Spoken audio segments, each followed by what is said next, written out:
Om Swastiastu. Oke. Ini salam budaya Rajang Rauh Ring Naluri Gama. Jadi teman-teman, kami kembali lagi.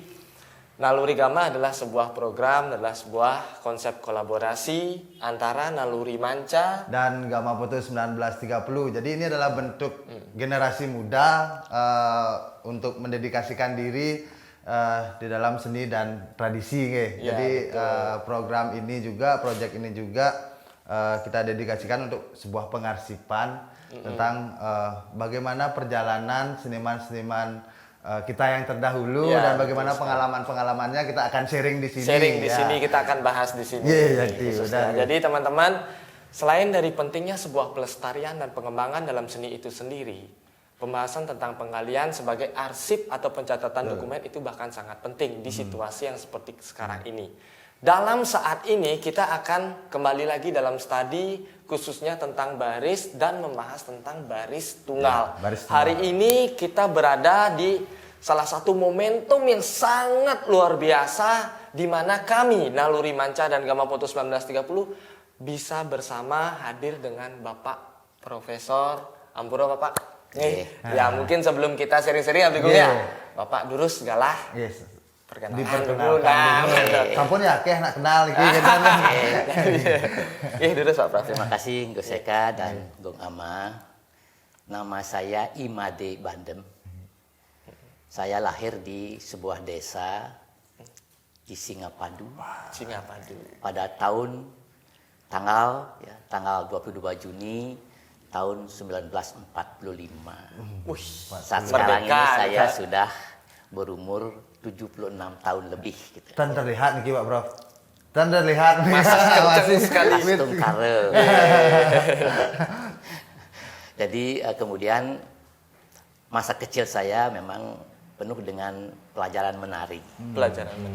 Orang tua saya bernama Imade Kredek, salah seorang penari Arjo, tokoh Arjo besar di Bali pada saat itu. Dia juga tokoh topeng, rembon, calon narang dan lain-lainnya. Ketika saya berumur 6 tahun, 7 tahun, beliau itu mengajarkan saya sebuah tarian dasar yang dinamakan tarian baris tunggal. Itu tari yang pertama diajarkan kepada saya, yang sangat pertama. Sesudah itu baru saya diajarkan tari-tarian seperti tari kebiar duduk, tari jauk, lalu kemudian tentu saja tari arje, oleh karena beliau itu adalah penari arje.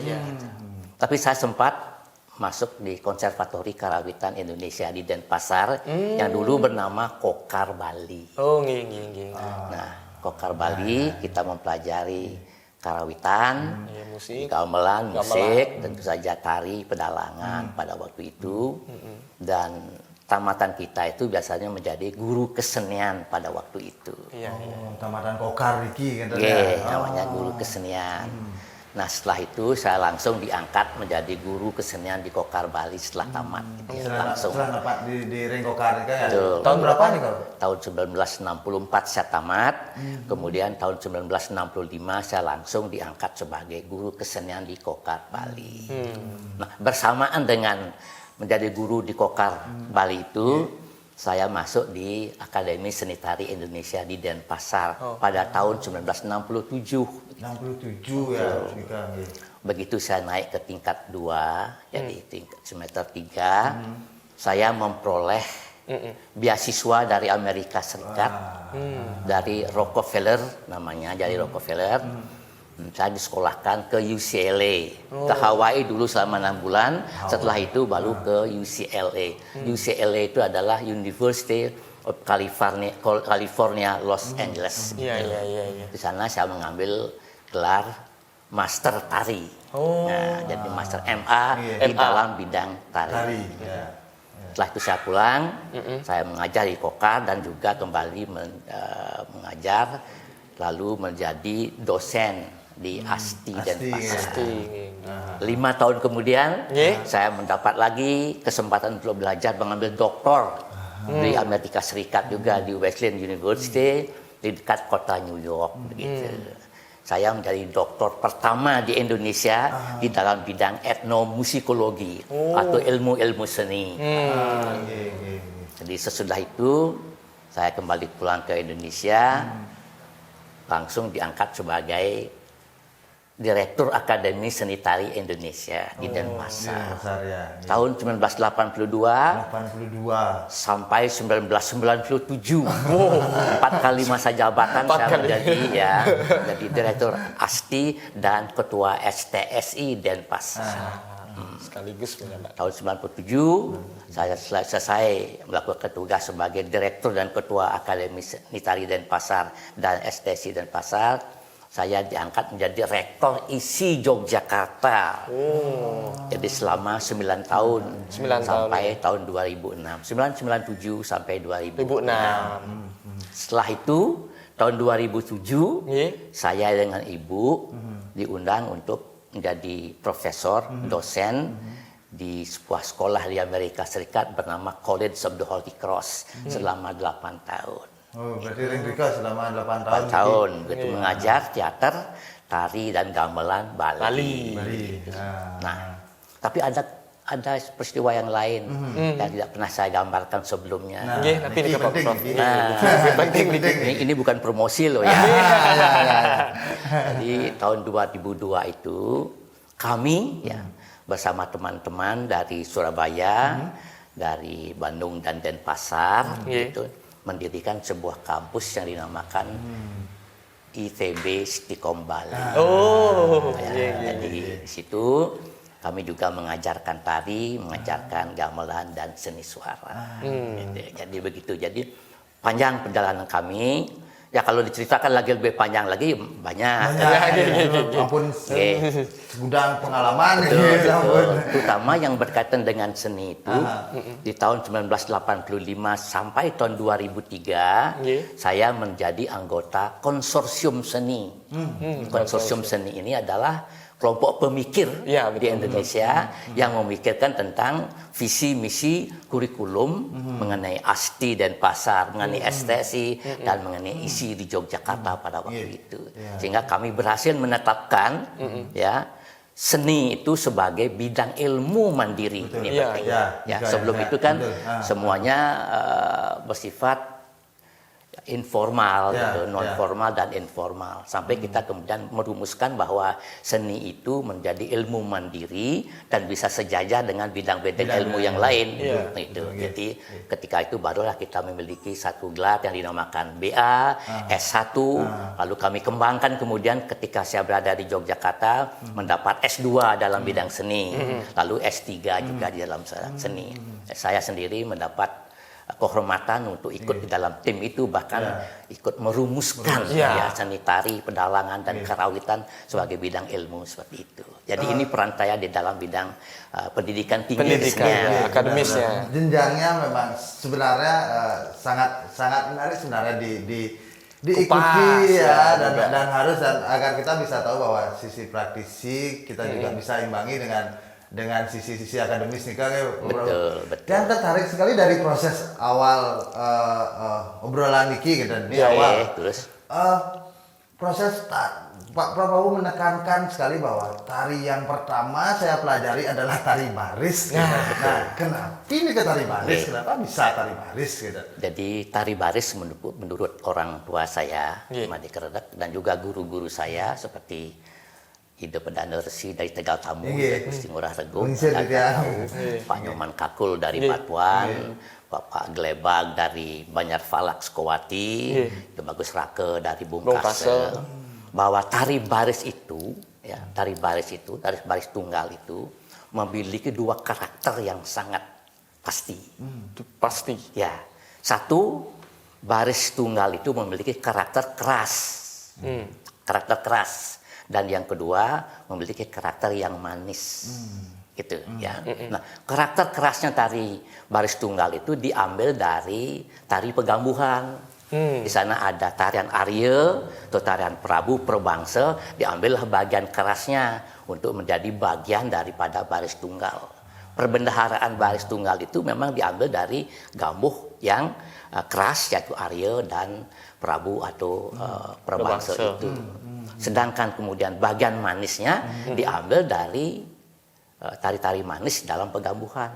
misalnya tari Panji atau Rangge. Kombinasi itulah nanti akan Anda lihat baris itu memiliki dua kandungan karakter. Karena dengan jadikan baris itu sebagai tari dasar, akan mudah sekali Anda akan menyeberang mempelajari tari-tari yang lain. Fondasi istilahnya nih kan. Karena dua fondasi di sana yang ketat sekali. Kalau Anda nanti mau belajar tari jauk, tari prabu, tari apa saja yang bersifat keras, itu sudah ada di dalam tari baris. Manisnya juga ada di situ. Nah, mungkin saya jelaskan sedikit dulu sebelum nanti didemonstrasikan. Nah, tari keras di bagian baris itu diambil dari bagiannya yang dinamakan gila. Gila, kan Anda tahu. Jadi bawah baris itu kan baris itu bentuknya gila, bapang, dan gila. Betul. Nah, jadi gila itu adalah bagian galak, bagian keras daripada tari baris. Nah, kemudian bapang itu adalah bagian yang kedua, bagian manis. Dan bapang itu ada dua, bapang cepat, bapang becat, dan bapang alon atau bapang yang pelan gitu. Jadi baris ini memang sudah diproyeksikan untuk menjadi dasar tari Bali Putra, belajar tari putra di dalam tari putra. Karena dari sana gampang menyeberang ya. Saya belajar tari kebiar duduk gampang sekali setelah tahu tentang baris. Tinggal mengubah gaya dan stylenya. Itulah sebabnya baris itu dijadikan dasar tarian, pelajaran tarian tari Bali. Tapi wenten keterkaitan dengan baris-baris wali niki apa hubungannya dengan baris tunggal? Apa baris tunggal ini lahir mangdopang melen mantan sih pajak dia niki jak rame-rame niki. Mungkin evolusinya begini sehingga dia jadi baris tunggal. Nih tapi Pak Prof. Jadi kalau begitu kembali kita kepada arti dasar kata baris. Jadi kata baris itu bersumber dari kata bebarisan yang artinya berderet, berleret atau membentuk formasi ya dalam cara-cara berbaris seperti yang kita lihat pada peragaan militer defile zaman dulu digunakan oleh raja-raja Bali kuno waktu itu. Nah, di Bali memang sekarang ada dua jenis baris yang kita ketahui. Yang pertama adalah baris upacara, disebut sebagai baris gede atau baris upakara. Itu dipentaskan oleh 4 sampai 64 orang. Ya, secara berderet atau meleret ya. Dari 4 yang paling sedikit sampai 64 orang gitu. Dipentaskan di pura-pura sebagai sarana upacara keagamaan. Gitu. Nah, kemudian baris-baris ritual ini itu diberikan nama oleh karena apa? Oleh karena senjata yang dipakai. Lalu yang kedua oleh karena kostum yang digunakan dan gaya tari juga yang digunakan. Misalnya saja baris tombak itu menggunakan senjata tombak panjang yang panjangnya 3 sampai 4 meter. Ya, betul. Disebut baris tumbak, kan begitu. Lalu kemudian ada yang dinamakan baris demang, karena dia menggunakan kostum dari penari demang di dalam pegambuhan, disebut sebagai demang. Nah, lalu kemudian yang ketiga ada baris tengklung namanya, baris tengklung, karena style dan gaya tarinya itu kemudian menggunakan gaya pencaksilat atau tengklung, gitu. Tetapi apapun bentuk barisnya, kita sekarang kan mengenal sedikitnya 60 jenis dan bentuk tari baris. 60 nih. Sedikitnya nih Kak. Sedikitnya. Yang ditemukan oleh Ibu Swasti terakhir itu adalah 60 jenis baris. Sudah ditulis di dalam Kamus Seni Tari Bali dan juga di dalam ensiklopedia yang disiapkan oleh Ibu Swasti. Yang kita tahu sekarang baris gede, sekarang baris tunggal. Hanya dua. Belum lagi sekian 58 baris masih ada. Jadi baris gede itu istilah yang digunakan sebagai istilah umum. Jadi baris gede atau baris upacara atau baris upakara. Ada baris tumbak, ada baris jojor, ada baris presi, ada baris panah, ada baris mider gite, ada baris tengklung, ada baris irengan, banyak sekali jenisnya. Baris memedi tergantung lokal. Ya lokal. Desa Kalapatra daerah di mana daerah yang betul. Desa Mawacara namanya itu. Jadi ada 60 jenis baris. Nah, sekarang dari beberapa baris itu, ini menurut penjelasan Bapak Imadi Kerdek. Jadi bahwa salah satu varian ya baris upakara itu adalah baris tunggal, kan gitu. Nah, ada di rumah saya di Singapadu, ya itu kebetulan ada namanya baris pendet. Nah, baris pendet itu dipentaskan hanya oleh 4 orang pemangku. Nganyah niki. Berarti khusus niki Pak Prof ya. Nganyah. Nah, dari baris pendet itu ya karena yang melakukan satu persatu. Kemudian lama kelamaan baris pendet itu disempurnakan dengan tari gambuh Arya tadi yang saya katakan dan tari manisan di dalam pegambuhan itu. Menjadilah dia salah satu baris yang penuh dengan vocabulary movement. Jadi dengan gaya tari dan perbendaharaan tari yang sangat komplit.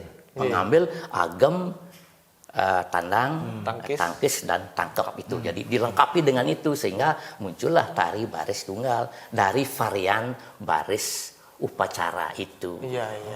Dari ditarik dari sana ya pengembangannya, jadi penggabungan semua seiring berkembangnya tapi pemikiran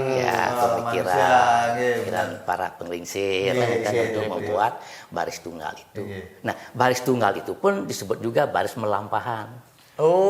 Kenapa? Oleh karena setelah menjadi baris tunggal itu dibuatlah lakon-lakon yang menyertai pementasan baris tunggal. Kalau baris tunggal itu dipentaskan oleh 12 orang tanpa lakon kan menjemukan. Jadi di tahun 1900 gitu Raja Ubud gitu ya. Raja Ubud memanggil beberapa seniman dari Batuan, dari Singapadu, dari Tegal Tamu, dari Belah Batu untuk menyusun sebuah tari baris melampahan yang menampilkan baris-baris tunggal itu di dalam lakon. Nah, lakon itu adalah lakonnya ada Arjuna Wiwaha, ada Ramayana, ada cerita-cerita yang lainnya. Tetapi semuanya ngugal dulu mereka, nari tunggal dulu, lalu kemudian baru menjadi baris berlakon itu. Nah, tentu saja ditambah dengan adanya penasa, adanya rangde, adanya momo simuko dan lain-lainnya gitu. Mungkin ini berkaitan dengan gambuh wawu ya, mungkin pengambilan tokoh-tokoh seperti itu. Saya mengikuti di tahun 1956-57 gitu. Raja Gianyar, An Agung Gedeoke namanya. Gitu. Pernah membuat baris melampahan dengan lakon juga Arjuna Wiwaha dengan menggunakan putra-putra bangsawan dari Puri Gianyar yang mementaskan tari baris melampahan itu. Jadi penasarnya Pak Wayan Gerie, ayahnya Pak Dibio dari Singapadu, dan ayah saya Pak Ketut Rinde dari Belah Batu, kemudian Cok Tublen sebagai rangde, Pak Nyoman Kakul justru jadi guru barisnya pada waktu itu. Gitu. Jadi jadilah baris melampahan yang kita kenal sekarang. Jadi itu lahirnya yang pertama ya tahun 1900-an. Menurut catatan dari Beryl de Soot dan Walter Spies yang menulis buku di tahun 1936-37 itu menyatakan ya 50 tahun lalu itu lahirlah sebuah tari baris melampahan di Gianyar seperti itu. Nah, Agung dan Gus D, mungkin perlu juga kita ceritakan sedikit lahirnya sejarah baris. Niki pun Pak Prof. Tadi kan ada. Jadi ceritakan sejarah tari baris itu ya menurut lontar niki. Lontar yang bernama lontar Usana Bali, Usana Jawa. Ada sebuah lontar Usana Bali, Usana Jawa. Lontar itu diperkirakan ditulis karena bahasanya, cara menuturkannya, prosa yang dibuat seperti itu ditulis kira-kira abad ke-14 atau ya 15. Tetapi peristiwa baris itu sudah terjadi sebelumnya. Gitu. Nah, menurut lontar Usana Bali, Usana Jawa ini ada seorang pemangku di Pura Besakih yang bernama Sangkul Putih menjadi pemangku utama di Pura Besakih pada waktu itu. Nah, ketika dia mengadakan upacara bebanten besar-besaran dan lain-lainnya, kemudian dia mendengar berita bahwa ada seorang raja di Bali, ya di Pejeng atau di Bedahulu, yang bernama Raja Candrabaya Singa Warmadewa. Sering disebut sebagai Sri Mayo Denawo. Itu. Jadi memerintah di Bali pada tahun ya 960 sampai 975. raja ini sangat sakti, angker. Tidak percaya kepada betara-betari, dewa-dewa, dan tidak percaya pada agama, dan tidak percaya kepada upacara-upacara seperti yang telah dilakukan oleh leluhurnya, seperti Kesari Warmadewa, Raja Ugrasena, dan lain-lainnya. Kan ini kan keturunan Warmadewa juga, tapi sakti, jadi tidak percaya. Nah, lalu akhirnya Sangkul Putih ini memohon kepada Betara Indra, Raja Sorga itu, untuk membasmi, memusnahkan Sri Maya Danau ini.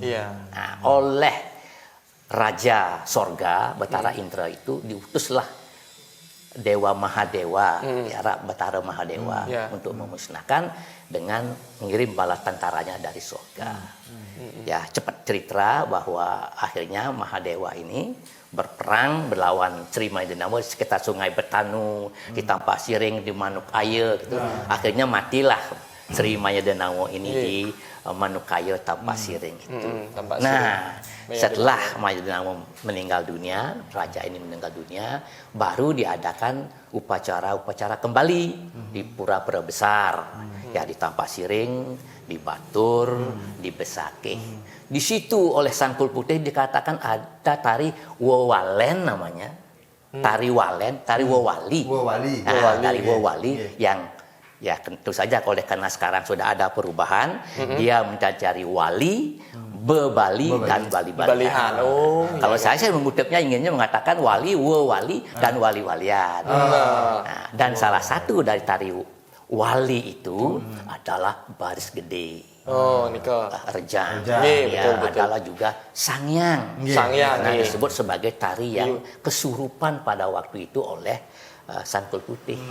Nah, dari situlah lahirnya tari-tarian baris gede yang coraknya sangat beragam. Tadi saya katakan 60 itu. Jadi sudah disebutkan di dalam lontar Usana Jawa, Usana Bali, dan Usana Jawa itu yang ditulis belakangan, tapi peristiwanya kemudian sudah duluan pada 960, 975. Belum tuntas pada waktu itu. Nah, kemudian kita kan ada hubungan dekat dengan Jawa dan Bali. Betul. Nah, setelah kerajaan Bedahulu itu dikalahkan oleh Mojopahit, kita punya hubungan dekat dengan Jawa Timur, terutama oleh Mojopahit. Di Jawa Timur, di Mojopahit, pada tahun 1550 ada sebuah kidung yang bernama Kidung apa namanya Bu Swasti, lupa saya. Kidung Sunda. Nah, Kidung Sunda tahun 1550 itu disebutkan ada 7 macam bebarisan. Namanya baris limping. Baris ini kemudian bergabung dengan baris-baris kita di Bali yang memperkaya kemudian baris upacara kita. Jadi ada sejarah yang jelas sebetulnya mengenai baris-baris itu. Dan tercatat tentang baris dari lontar nih ada juga nih. Betul, lontar Usana Jawa, Usana Bali, dan kemudian Kidung Sunda. Kidung Sunda tentang di Majapahit. Kita yang tertarik kepada keberagaman Wawu, keberagaman Wawu, dan mungkin di era Pak Prof juga mengalami di awal menarikan baris ini kan ada gaya-gaya masing-masing dari style dari penari masing-masing, kan kita ini kan sangat beragam sekali, dan nanti pasti akan berkembang ke pertanyaannya, nanti pasti akan berkembang ke saat ini pun, tapi kan kita tentang baris kan sangat seragam sekali sekarang kan kita, bagaimana ceritanya dari awal keberagaman menjadi sebuah keseragaman. Inilah yang saya khawatirkan. Nah, ini yang perlu dibahas itu. Karena kita harus memelihara nyeraken. Ya, jadi kita keragaman itu. Ya. Jadi ketika saya mempelajari tari baris dari orang tua saya, ya pertama sekali dia mengajarkan saya tari baris gaya Singapadu. Sampai mengeluarkan gaya. Ya, gaya Singapadu yang pusatnya di sebuah desa bernama Desa Sangsi. Desa Sangsi. Nah, Desa Sangsi. Kan saya sudah bisa menari baris oleh orang tua saya. Nah, sesudah itu, sebelum saya dipentaskan, saya dikirim untuk belajar baris di Batuan. Pada Bapak almarhum Inyoman Kakul, ahli baris dari Batuan. Sudah begitu, ya tidak melupakan guru yang terhormat juga, Ide Pedanda Resi dari Tegal Tamu. Bahkan Ida dari situ membuatkan saya kostum malahan ya, karena Ida kan pinter sekali membuat kostum. Bro, kari kostumnya nih bro? Masih. Waduh. Jadi dia berpindah ke Jogja, dibawa Pak Wenten, dibawa ke Amerika, lalu saya ketemukan lagi di Bali. Masih berarti sampean kan? Masih. Aduh, luar biasa. Termasuk gelungannya dibuat. Wih, gelungannya itu dibuat oleh ayahnya Pak Jimat dari Batuan, tapi digunakan oleh anak raja, anak Agung Gede Barata dari Gianyar. Pada waktu belajar menari baris dia pakai gelungan. Setelah menari baris beliau itu menggunakan gelungan dari mas. Kan mas itu gelungan yang dipakai belajar ditinggalkan. Nah, itu kemudian ketika ayah saya meminta gelungan pakaian baris dari Raja Agung Gede Oko itu, diberikanlah saya gelungan baris yang dipakai latihan itu. Taksunya numpuk di sana. Betul. Nanti namanya kalau mungkin USB-nya datanya di sini nih, data mulu ya. Jadi setelah dari Tegal Tamu itu saya juga dibawa ke Sukowati dari Pak Glebag itu baris kuno namanya. Nah, sesudah saya berada di Kokar, banyak guru baris lagi yang kita pelajari. Ada dari baris gaya pungkase, Ida Bagus Rake. Jadi gaya-gaya itu muncul oleh karena perorangan dan juga oleh kelompok. Ya. Nah, kalau Anda berbicara masalah gaya dalam tari, gaya dalam tari itu kita harus kembali kepada aspek internal dan aspek eksternal. Ada dua ini. Aspek internal itu berkaitan dengan gerak tari, kan gitu. Gerak tari tentu saja agem, tandang, tangkis dan tangkep. Di situ ada variasi perbedaan, gitu. Nah, jadi gerak-gerak tari yang baku ini, kemudian masing-masing gaya, masing-masing tokoh seperti tadi Pak Kapul, Pak Glebag, Ida Bagus Bungkas, bahkan Pak Oko Sading yang mengajar di Kokar itu mengembangkan variasi. Nah, jadi kan dari gerak yang baku dibuat variasi-variasi untuk menjadikan gaya dan style. Nah, gaya dan style di samping internal aspek yang termakan tadi gerak itu, aspek lain juga ada luar, aspek eksternal apa gamelannya. Ya, betul. Gamelannya sekarang baris kita kan sekarang gamelannya cepat sekali. Nah, zaman dulu tidak, lebih lambat. Lebih bamban, lebih alon, begitu ya. Ini menyebabkan juga gaya yang berbeda. Pakaiannya juga menyebabkan perbedaan. Variasi lain mempengaruhi kepada baris tunggal itu sehingga muncullah kebiasaan-kebiasaan, muncullah tradisi-tradisi yang menjadikan baris tunggal itu bervariasi. Jadi ada gaya, ada ragaman itu. Ada gaya. Nah, sekarang tugas Anda ini sekarang yang saya amati itu, ya baik misalnya di kampus kita diisi karena kita belajar dengan cara modern di sebuah ruangan kelas 20 orang gitu kan. Gitu. Jadi guru itu tidak lagi bisa memperhatikan gaya, memberikan pelajaran pokok yang sama semuanya, bentuk yang sama, variasi yang sama gitu. Kemudian setelah itu jadi dia seragam. Diteruskan lagi di khusus-khusus tari yang ada sekarang. Nah, ini sama lagi, tidak ada pembinaan pembelajaran individu. Private gitu istilahnya. Private individu. Karena ini penting sekali. Kalau dulu saya belajar menari baris dari Pak Keredek atau Pak Kakul misalnya, beliau itu selalu menari di depan saya. Sang guru pun ikut menari saat itu kan kita disuruh menirukan. Menirukan bukan saja bentuk tarinya, bukan koreografinya saja, tapi watak yang ditampilkan oleh guru itu sendiri. Jadi ini yang membawa gaya dan style yang menghidupkan sesungguhnya. Penjiwaannya langsung disampaikan oleh metode pembelajaran karena itu. Beliau mengajar di depan kita, langsung menari, bahkan juga berhadapan, mirroring namanya kan, berkaca seperti itu. Sungguh-sungguh beliau itu menari. Jadi kita mendapatkan tidak hanya gaya tarinya kemudian, ini metodologi. Kalau Anda melakukan riset di bidang apa saja, dalam bidang tari, jadilah muridnya seorang guru. Ingat itu. Jadilah muridnya seorang guru. Kalau Anda menjadi muridnya, tidak hanya gaya tari yang dipelajari, Anda akan diceritakan tentang pengalaman hidup mereka. Betul. Pengalaman hidup mereka, experience. Pengalaman hidup mereka itu dipelajari oleh mereka, dan semua dalam tanda petik isin basang. Ya. betul. Pesu sampean iki. Ya, itu. Jadi kenapa? Karena ketika saya belajar menari, orang tua saya menyatakan, "Ning bandem," gitu.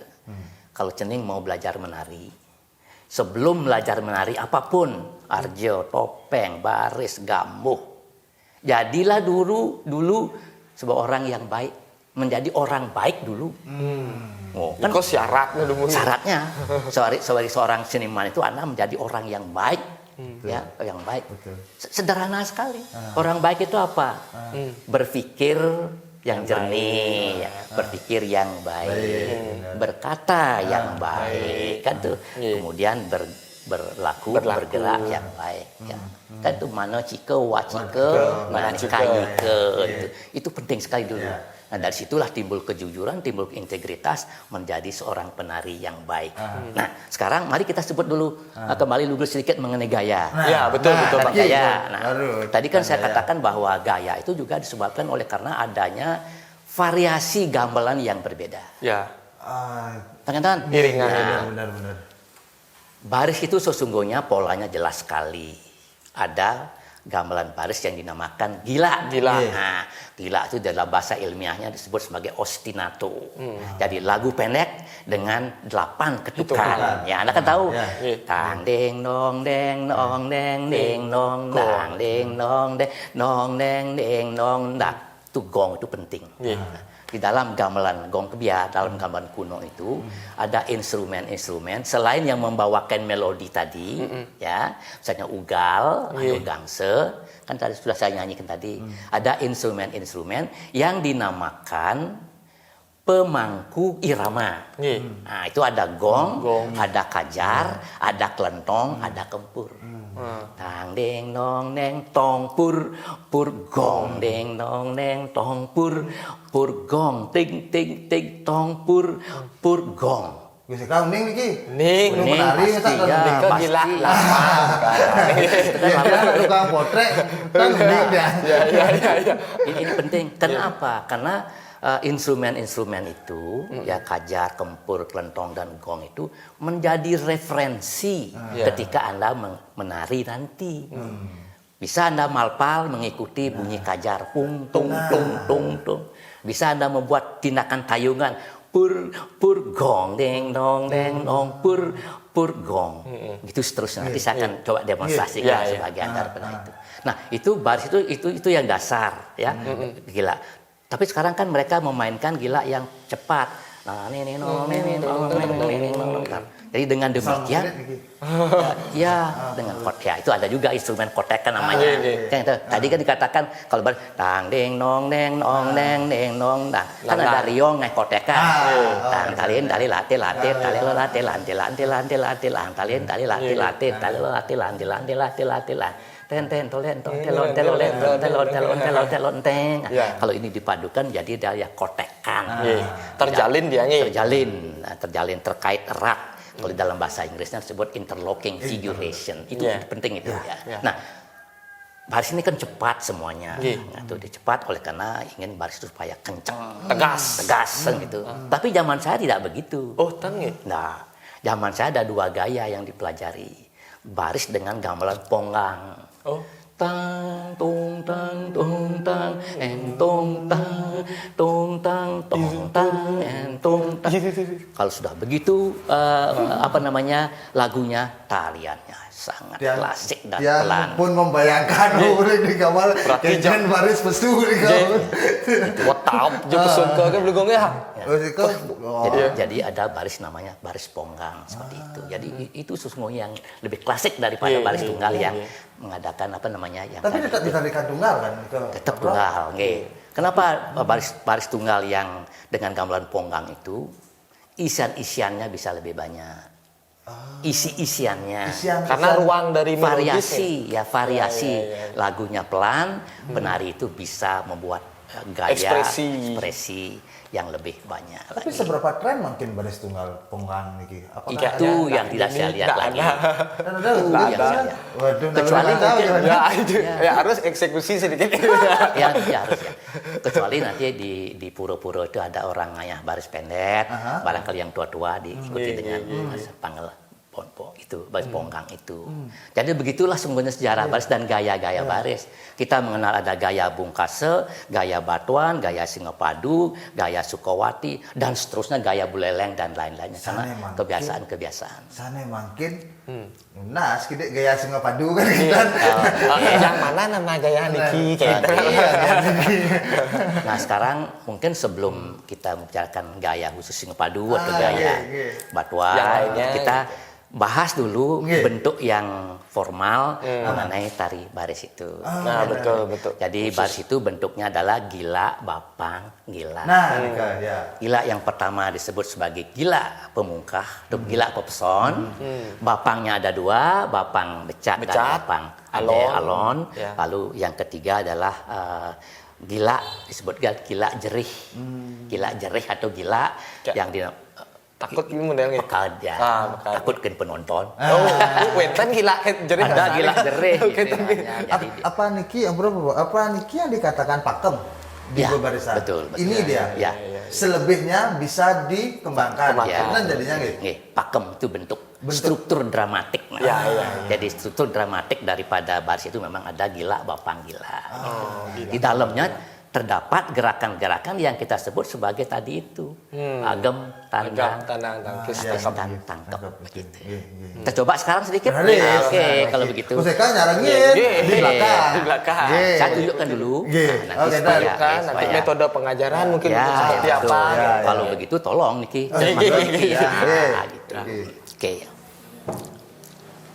Kita mulai saja dengan bentuk tari baris tunggal gitu dengan pola ABA.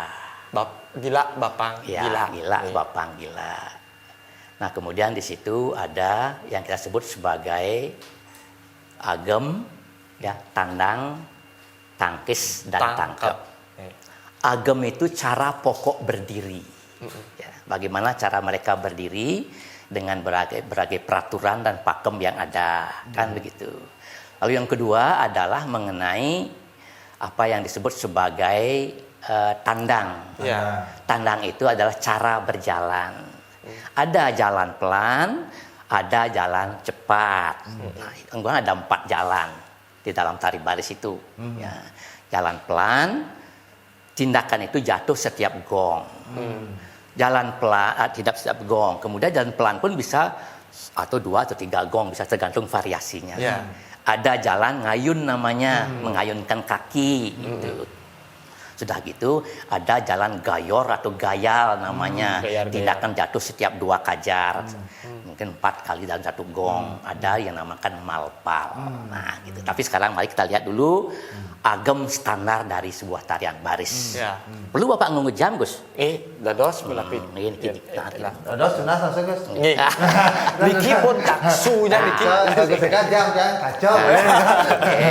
Naksu Bapak. Jadi niki agem baris agem baris tunggal yang saya pelajari dari orang tua saya. Ini agamnya ninjik namanya. Jadi harus tangan kanan sirang mate, tangan kiri sirang susu. Tapi yang penting di sini adalah dada dibusungkan ke atas dan ke depan, perut dikempiskan, bau diangkat sedikit saja, jangan terlalu banyak. Nah, ini agam baris yang disebut ninjik namanya, dengan mata yang membelalak besar. Agam ini dibawa ke bawah namanya ngad. Nah, kan ngad Niki. Nah, tangan begini dulu. Boleh memakai jeriring atau gerakan tangan. Nanti ada variasinya. Ini kan agamnya ngad Niki. Nah, kalau Pak Jimat di Batuan bisa dia ngad sekali. Atau gong DOK di apa namanya di Pelihatan. Atau gong Anop dia ngad sekali begitu. Kalau saya cukup seperti ini ngadnya. Lalu diangkat jadi sedang, lalu menjadi tinggi. Nah, lalu ini agam kanan namanya. Kenapa? Karena kaki kanan di belakang menumpu gerak berat, kaki kiri di depan, gitu ya. Lalu pandangan ke depan, ini namanya agam kanan.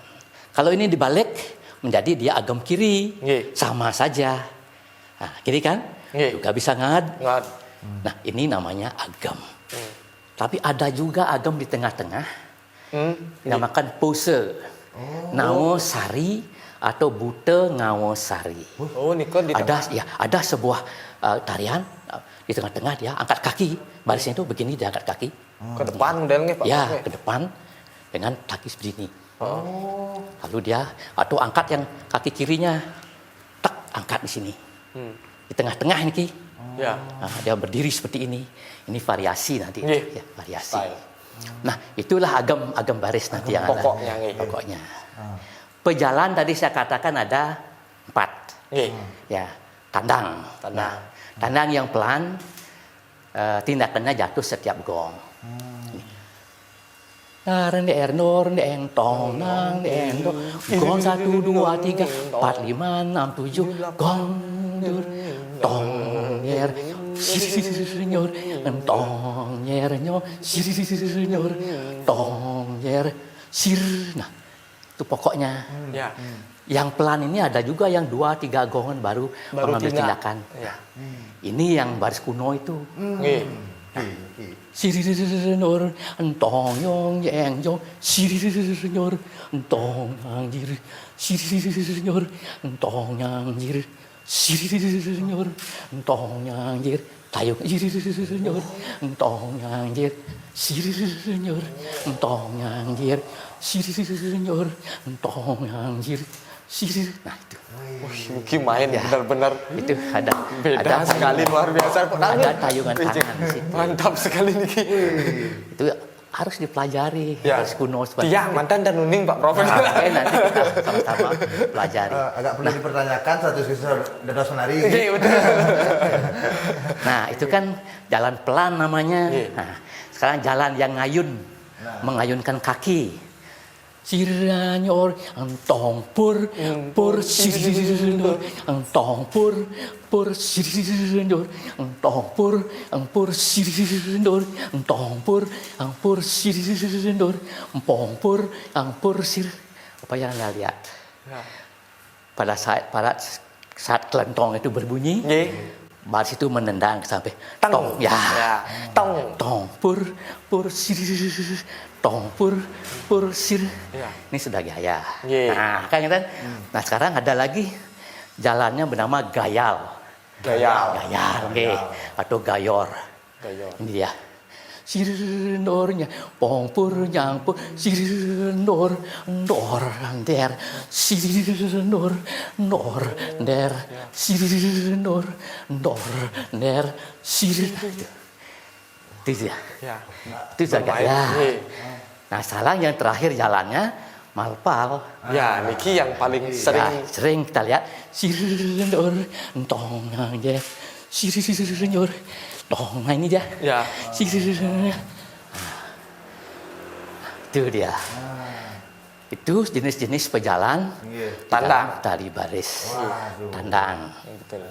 Nah, sekarang kenapa kita tidak langsung saja meragakan tangkis? Nggih, tangkis. Tangkis itu transisi, perubahan peralihan dari agam kanan ke agam kiri, atau kiri ke kanan. Ya. Yang paling sederhana ini dia, dari agam kanan ngangsel ya, Nggih. turun tong der, 2 4 6 8, Oh. kan itu Nggih. 2 4 6 8, sederhana. Nggih. Sekarang ada angsel nganget namanya. Oh. Nggih. Nggih. Angsel nganget. Nggih. Nah, ini dia. Nih. Dan anget. Tendang, tak. Dididididid. Ya. Sama. Dan anget. Pak. Tanjung, tak. Dididididid. Dah. 2 gong mengambil waktu. Nggih. Dua gong. Itu gong. Apa? Angsel nganget namanya. Nggih. Ada angsel meketeb. Oh, tugak. Meketeb. Tak, nih tugak kok kado. Nggih. Ini meketeb. Sama dengan ngangget. Dan angget tak. Dan Kepiak kan. ya kepiak. Tak. Tuh. Variasi setelah itu kan. Ada 3 jenis angsel. Piak. Itu angsel Nggih. bawa namanya. Oh. Karena 1 atau 2 gongan. Sekarang ada angsel lantang. Nggih. Di dalam baris ada namanya angsel lantang. Nggih. atau ngeger. Ngeger. Nggih. Sini mulainya. Cingange. Nggih. Niki dari Pak Kakul saya belajar dulu. Nggih. Nah, gaya batuan. Nggih. Nggih. 2, 4, 6, 8. 2, 4, 6, 8. 1, 2, 3, 4, 5, 6, 7, 8. 2, 3, 4, 5, 6, 7, 8. 2, 4, 8. 4.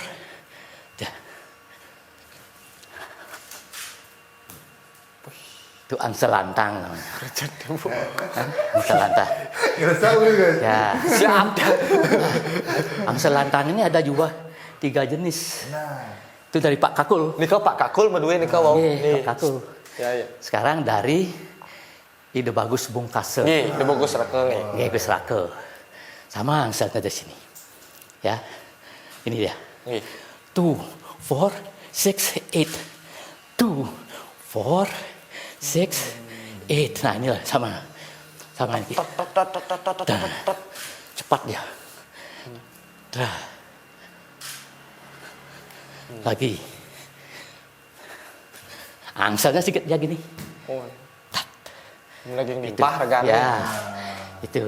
Jadi kode pengambilan itu kan berbeda dengan Nah, yang mau nika nggih. Nggih, nanti dari orang tua saya. iya. Bernama juga Angsel Lantang Ngerger namanya. Ngerger. Nggih, sama juga. Dari sini. Nggih.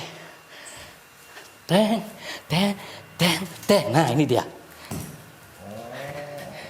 Nah, gini. Oh, nika Ya, nggih. nggih. Ngejaran gelung niki. Nggih. Tot tot tot tot tot tot tot tot tot. Benpok. Tot tot tot. Cak. Tuh. Fish. 3 jenis itu.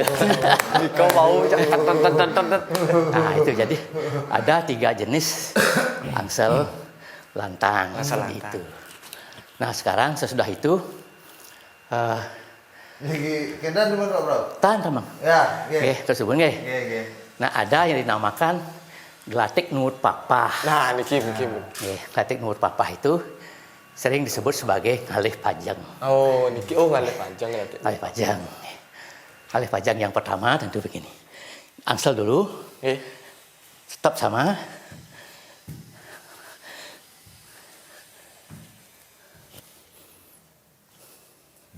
Plak.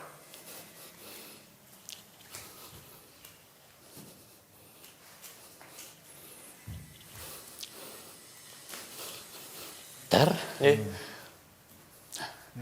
itu ngalih pajang. Ke kiri juga sama. Nggih. Harus 2. Ya, kan cancel dulu. Heeh.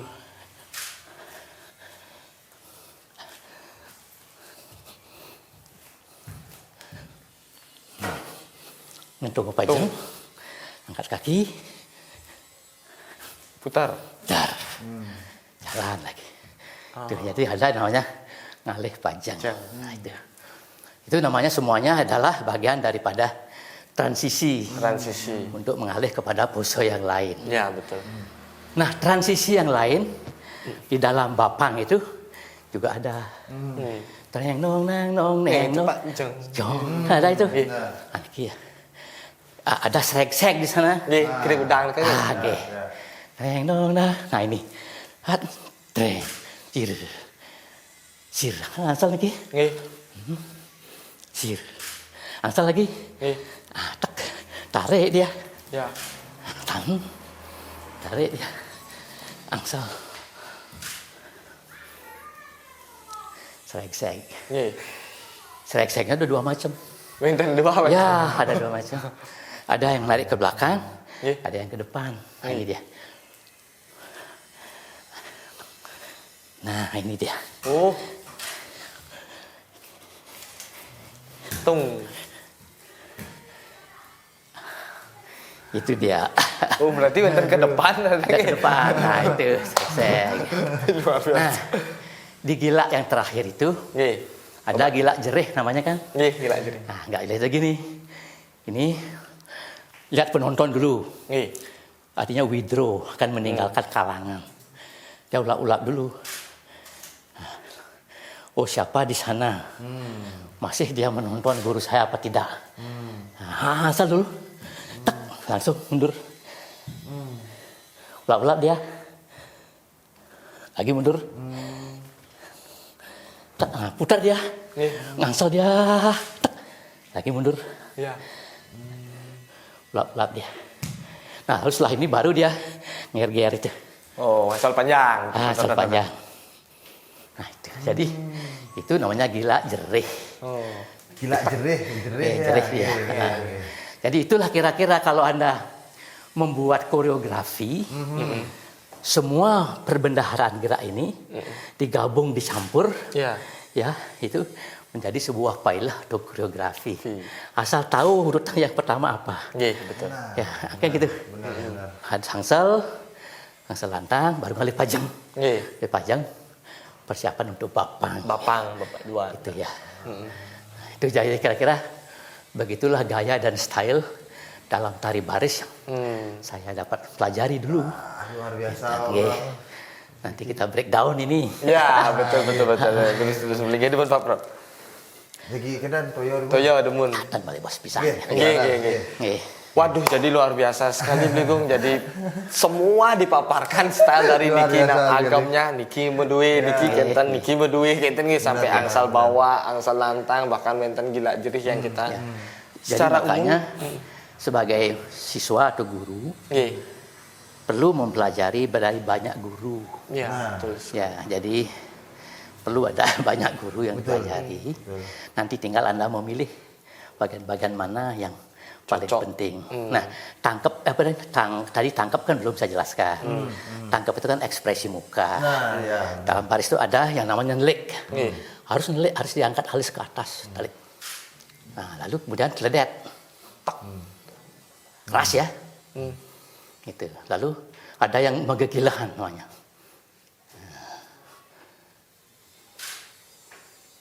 Gilahan namanya. Gitu. Ada juga namanya flirt.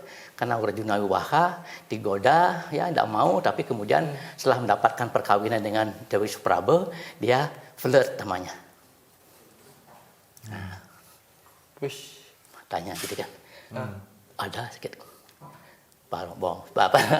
leheran seperti itu supaya kelihatan baris. Ampunan kene ini beda kan? Nah, kan? Ya kebiar ya nanti. Tidak bisa, harus agamnya seperti ini. Baris dipertahankan itu. Nah makin tadi kan kurang saya menjelaskan karena ada ponggang itu. Tadi berjalan dah saya lihatnya. Ampun. Sirino ampong. Sirino. Mana nelek malu. Mare kan. Kalau Anda ke Sungai Badu dengan Pak Muji masih mungkin bisa dia masih. Niki yang penting orang tua saya tayungan. Nayung ya tangannya. Niki tayung kiri, nggih tayung sengkok dah dos. Kalau dibeginikan dia jadi jauh. Nah, jadi ini baris stop. Nah, yang itu. Di sini yang penting. Ini hidup nih. Ngolet niki yang penting. Dung tung tang yuna anju siriro tung ngoyong ya yang jong siriro. Mana ya kinan ngetekak ya ngentung limo sretek ben tinggu diteruskan dengan gini tayungan kan jadi ada bagian-bagian baris yang sering saya tidak lihat lagi pada anak-anak di khusus-khusus tari bahkan diisi harusnya Gus. Tapi ini kau Pak Bro untuk bagaimana cara kita anak muda niki agar bisa membangkitkan ke ya satu diantaranya jangan berpatokan hanya pada guru yang ada di sekolah. Betul. Cari maestro ya guru-guru tua yang ada di pedesaan. Zaman Asti dulu saya mengundang maestro-maestro itu untuk mengajar ke kampus. Misalnya saja kalau belajar nembang gitu, cari guru tari Arjo yang memang bagus. Saya bawa Bu Chandri adik saya ke sekolah itu untuk mengajar tembang Arjo yang memang tembang untuk Arjo gitu, yang ditarikan. Sama dengan baris juga seperti itu. Ya datang mungkin ke Buleleng, punya gaya baris di Buleleng ya misalnya. Ya setidaknya cari gayanya. Saya ke Sukowati, saya ke Sabo, ke Bongkasa. Jadi banyak guru yang dibawa untuk memberikan gaya dan style itu. Itu. Jadi sehingga Anda akan diperkaya dengan perbendaharaan gerak tari. Gaya-gaya. Dari situ gampang menjadi koreografer. Ya bisa membuat pailah-pailah yang lain kan untuk tari baris itu. Nah, yang paling pokok jangan sampai gaya itu bercampur menjadi keseragaman. Nah, itu yang ketakutan kita bersama sepertinya. Mungkin Mentan pengaruh dengan adanya kompetisi ya, eksibisi yang ada, jadi murid-murid nih terpatok dengan standarisasi lomba atau bagaimana nih Pak Prof tanggapan? Itu karena kelemahan kita di dalam bidang kursus-kursus tari. Kursus-kursus tari kita, sangat-sangat tari kita itu lebih mengutamakan tari-tari yang populer. Tari kebiar, tari baris saja yang tunggal. Seharusnya ada kursus-kursus seni tari itu yang spesial. Sengapadu misalnya ada kursus tari mempelajari arje, di Batuan gambung, di Sibang atau Bungkase jauk begitu misalnya. Kan tokoh-tokoh jauk itu dari Sibang dulu. Namanya itu Bagus Angke namanya dari Sibang itu luar biasa gaya tarinya jauk itu. Atau ke Sukowati ada Dewa Gede Rake dulu namanya. Itu jauk yang luar biasa seperti itu. Jadi kita harus berani mengundang para maestro. Kalau belajar wayang wong, pergi ke Tejokulo, pergi ke Bualu, pergi ke Sanur, cari gaya-gaya tari dan agam-agam tari yang berbeda. Pos-posnya sudah jelas sebenarnya. Jelas sekali. Terdeteksi katanya apa program. Sekarang Anda tamat dari isi, Anda mengajarkan gaya isi, jangan. Soal basic silakan, tapi kembangkan kelebihan gaya itu dari apa yang Anda dapatkan dari pembelajaran. Ampura nih Pak Prof, sedikit melenceng. Bagaimana Pak Prof memadukan antara praktisi dan akademis nih Ki? Ampura nih agak melenceng sedikit, tapi dia tertarik sekali dengan bagaimana penyelarasan sudut pandang. Betul. Saya memang lahir sebagai praktisi. Sebagai praktisi, tetapi orang tua di rumah di samping dia praktik arje dan lain-lainnya, dia sering membaca lontar, kan gitu, sering membaca lontar yang dia baca untuk mengayakan pemikiran akademis, latar belakang itu dapatkan dari sejarah tari, dari Darmaning Pegambuhan yang diulas oleh Ibu Swasti, yang itu satu-satunya lontar mengenai tari itu kan dari Darmo Pegambuhan. Itu tidak saja mengenai tuntunan praktis, tuntunan spiritual itu yang penting. Spiritnya, spiritualnya di sana ada, tentang Bantennya. Nah, yang kita lupakan bahas taksu. Jadi taksu itu tari apapun di Bali, wali bebali dan bali-balian, achievement, pencapaian yang paling akhir adalah taksu. Karisma penampilan karisma. Nah, taksu dan karisma itu ada 2 atau 3 aspek semuanya yang diketahui. Tadi kan saya mengatakan lontar, membaca lontar, Darmaning Pegambuhan, di dalam gamelan ada lontar prakempe, dalam pewayangan ada lontar Darmo Pewayangan. Di sana kan kajian filosofis, estetika ada di sana. Praktiknya malah sedikit, karena tahu sudah ada best practice di lapangan, seperti itu. Nah, ini perlu dibaca untuk menggabungkan akademis dan praktik itu di situ. Nah, taksu itu juga demikian. Taksu itu adalah yang pertama kemampuan teknis. Kemampuan teknik menari itu penting sekali. Itu mendasar sekali. Nah, itu teknik keterampilan itu penting sekali. Ya, karena tahu agam tandang tangkis dengan bagus penting sekali. Nah, lalu yang kedua baru aspek tadi itu. Cerita, penghayatan agama, penghayatan cerita, penghayatan isi lontar, penghayatan filosofi, Siwam, Satyam, Sundaram, itu yang membalut kita kan sesungguhnya. Nah, ini penting dipelajari. Nah, digabungkan ini Anda bisa menghayati tarian dengan bagus. Ya, karena sudah ada aspek spiritualnya, aspek mentalnya sudah ada. Tadi aspek physical itu teknik, mental itu adalah mengenai spiritual yang Anda baca dari literatur yang ada. Yang ketiga, aspek magis jangan dilupakan. Setiap penari di rumahnya memiliki sangah taksu. Sangah taksu itu adalah representasi dari Sang Hyang Pasupati. Setiap pergi menari, jangan lupa berdoa, minta keselamatan, minta taksu, karisma dari Sang Hyang Pasupati, Sang Hyang Taksu. kan ada berbagai Banten yang ada dalam lontar-lontar, ada sembahyang dulu. 3 aspek inilah sesungguhnya yang bisa menyebabkan orang itu memiliki karisma di dalam pementasannya. Nah, ini sudah akademik tadi yang Anda tanyakan.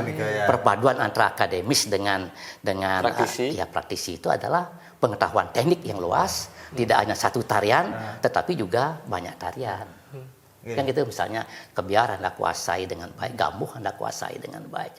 Kan begitu, jadi banyak. Artinya akademis itu bukan hanya di bangku sekolah saja kan, kita penglingsir kita sudah menyiapkan bahwa ini loh referensi pemahaman dan sekarang kita generasi pewaris nih yang harusnya kita melestarikan, sudah harus mempelajari itu kan kita, ampun pengin nih kan, sampun sudah sudah disiapkan, sudah kita disediakan tinggal sekarang mempelajari dengan lebih baik. Karena apa? Karena mereka menulisnya dalam bahasa Kawi, bahasa Jawa kuno, harus belajar dengan baik mengenai itu. Jadi niki belajar dan niki sana generasi makin tapi harusnya panggilnya belajar niki. Itu akibat juga pengaruh zaman. Sekarang kan zaman pengaruh kita jenis kan pengaruh zaman RI 4.0, teknologi, semuanya ingin menyelesaikan masalah dengan cepat, jadi instan jadinya. Tapi sebagai mahasiswa di perguruan tinggi ya memang di samping kurikulum di sekolah untuk menamatkan S1, S2 memang harus dipelajari lebih mendalam aspek-aspek mental ini, literatur. Ada Kawin Ramayana, Kawin Mahabharata, ada Cerita Panji, itu semuanya membawa bahan-bahan untuk kepentingan kajian ilmiah juga gitu. Baris saja misalnya. Tadi kan sudah kita bicarakan sejarah baris. Tetapi tema baris kita tidak pernah bahas. Tema baris itu kan kepahlawanan kan gitu. Jadi di Indonesia ini ada 3 cerita. Di Bali terutama ada 3 cerita yang mengandung tema-tema sentral. Yang pertama lontar-lontar atau cerita-cerita yang mengandung tema kepahlawanan. Itu ada Mahabharata, ada Ramayana. Itu semuanya fokusnya ada pada kepahlawanan dari sebuah cerita. Lalu yang kedua ada cerita-cerita yang fokusnya adalah percintaan. Gambuh dengan lakon Malak. Cerita Panji itu tema sentralnya adalah percintaan antara bulan dan matahari. Saling kejar mengajar, suatu saat bertemu, ini percintaan ini. Makanya gambuh itu percintaan. Baris kepahlawanan tadi karena cerita Mahabharata dan Ramayana. Ada yang lebih di Bali satu lagi, temanya magis. Dija-dija nang jalan Calenarang, Basur Calenarang. Itu kan 3 cerita yang memberikan foundation, memberikan landasan untuk orang berkarya seni. Kalau Gus Dey tidak mempelajari itu, kalau Gus Agung Ama tidak mempelajari itu, sulit mencari tema-tema. Seni rupa juga sama kan. Betul. Makanya gitu. Walter Spies kan seorang pelukis yang hidup dari negeri Belanda, dari Jerman ke Belanda lalu ke Indonesia. Ketika melukis di Bali itu kan temanya Calenarang aja. Magis dia pilih gitu kan. Dia bisa tampil. Jadi kepahlawanan, percintaan dan magis. Dan berbicara tentang materi kita tidak sampai kekurangan materi sebenarnya untuk berkarya kan kita cuma menggalinya saja yang tidak mau sekarang gitu. Jadi bahwa Bali itu sangat kaya sekali.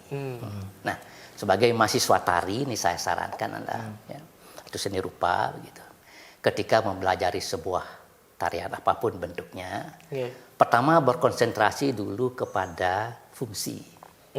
Di Bali itu kan fungsi tari itu spiritual sekali, untuk upakara keagamaan.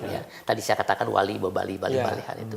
Fungsi itu dipahami karena di sana kita ngayah, di tempat-tempat kita ngayah. Tari wali itu dipentaskan di utama mandala, di jeruan pura, prosesnya sakral.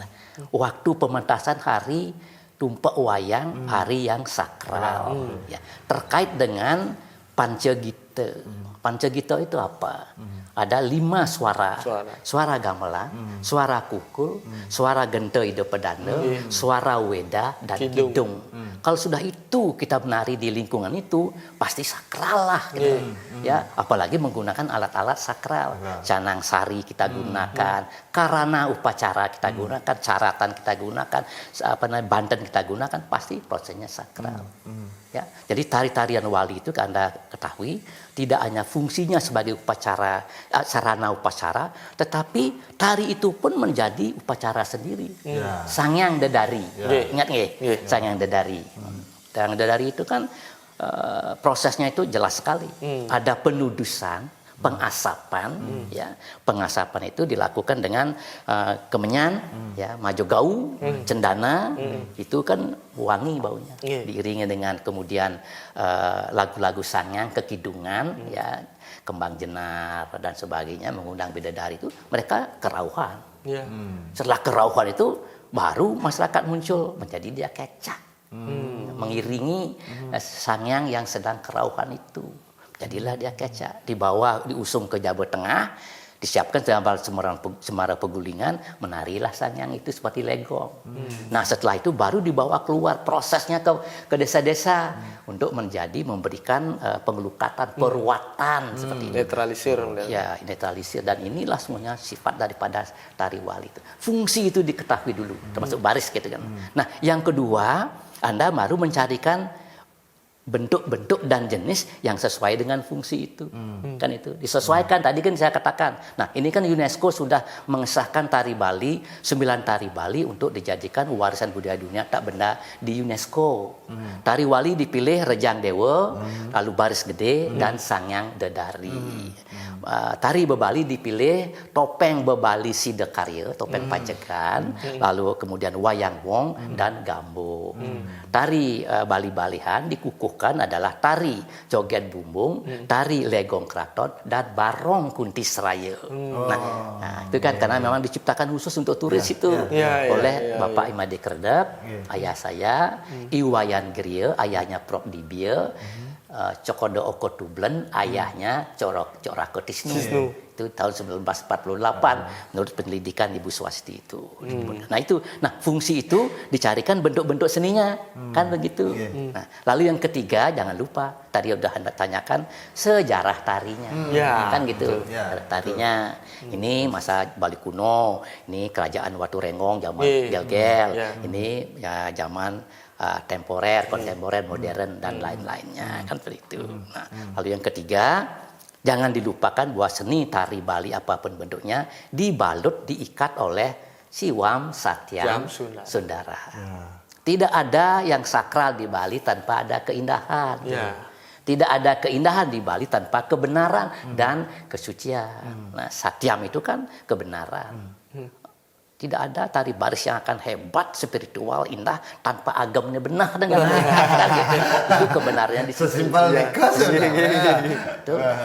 Tidak ada keindahan, variasi tanpa kesucian dan kebenaran itu. Jadi itu dibalut seperti itu. Jadi 4 hal itu menjadi tonggak Anda belajar di dalam kesenian kita.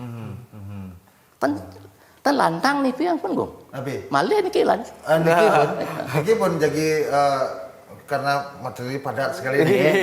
Mungkin berpikir kita. Niki kalau sekarang pun bayar dot ngigal pun usaha biasa. Ngigal aja. Niki harusnya Bu Lia minta saya datang ke studio televisi. Situ kita ngigal. Saya ada gamelan yang pas untuk tadi bahasa ABA itu. Apa yang saya bicarakan tadi itu bisa saya implementasikan di dalam praktiknya. Kami siap jadi praktisi. Nah, tinggal lah kita. Mungkin terakhir Prof. Nunas apa ya bahasa closing statement sedikit untuk bagaimana generasi penari untuk bagaimana menanggulangi atau bagaimana kita bergerak bersama menjadikan inilah sebagai global movement untuk pertahanan tari seni tari ring Bali khususnya baris dan bagaimana cara kita untuk bergerak ke depannya. Mandat dan seragam. Oke, sebelum sampai pada itu, jadi apa yang Anda kerjakan ini satu hal yang luar biasa dan mulia sekali. Kenapa? Karena ini menyangkut dokumentasi. Jadi dokumentasi ini akan sangat berharga di masa depan sebagai sumber penciptaan dan sebagai sumber penelitian. Anda ingat kan Pak Marlo Bandem itu melakukan suatu kegiatan namanya repatriasi. Itu memulangkan film-film dan video dari luar negeri. Sama dengan apa yang Anda buat sekarang ini. Lagi 50 tahun ini akan menjadi sumber yang luar biasa untuk penciptaan, pengkajian, dan bahkan praktik tari atau praktik-praktik seperti itu. Ini penting sekali. Saya puji Anda melakukan ini. Oke, mengenai tari baris ke Bali, baris tetap dianggap sebagai dasar pembelajaran tari putra Bali. Oleh karena mengandung dua karakter yang penting, karakter keras dan karakter manis atau halus. Jadi ketika ini sudah dikuasai, Anda bisa menyeberang mempelajari tari apa saja, kemudian yang bersifat halus maupun yang keras. Setidaknya pengalaman saya seperti itu. Jadi ketika saya belajar tari gambuh di Asti dulu, gurunya dari Batuan maupun dari Pedungan begitu, dengan cepat saya bisa merubah sikap saya menjadi penari Prabu, kemudian menjadi Prebangsa, menjadi yang keras-keras Arya dan sebagainya, seperti itu.